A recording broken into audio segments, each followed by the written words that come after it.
going on YouTube? It is your boy Hacker007. In today's video, I'm going to be showing you guys how to send Gmail messages and basically have those messages auto delete.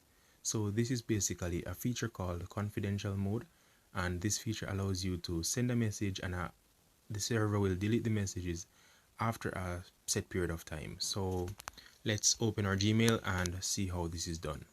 So basically, you'd need to start composing a mail. So you click on compose, and then what you'd want to do is to click the three dots in the top right corner, and as you can see we have a few options here.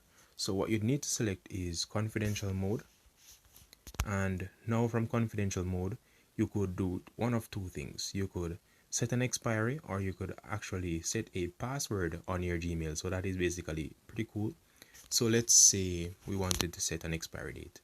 We could set this to expire in 1 day, 1 week, 1 month, 3 months, or 5 years, which is pretty cool. You could set an email to say let it expire in 1 week, and by setting this, the email will delete from the receiver's end within 1 week's time. And you could also set a password.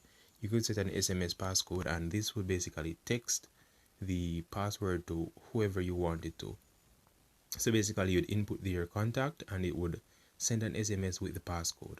So let's say we are setting an expiry in 1 week, and let's click on save, and as you can see, content expires July 7th. Recipients won't have the option to forward, copy, print, or download this email. Okay, so as you can see, once you've set the expiry date, you won't be able to do all of these things on the recipient's end. You won't be able to forward, copy, print, or download this email. So let's send it to ourselves and see what happens. Okay, so we are sending it to ourselves and we will see what it will showcase to us. So let's send, and let's open the email and let's see.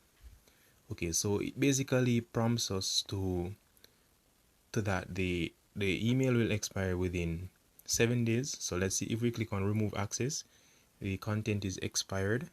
So as you can see, we have the option to remove and renew the access. So basically we have control over it. So it's basically like a switch where we could control what the email portrays on the recipient's end. So that is basically it, guys, how you'd go about setting an email or Gmail to auto delete within 7 days, 1 day, or whichever time period you choose. So I hope this tutorial was informative, and I hope you learned something from this. So thank you guys for watching. Hacker007 out.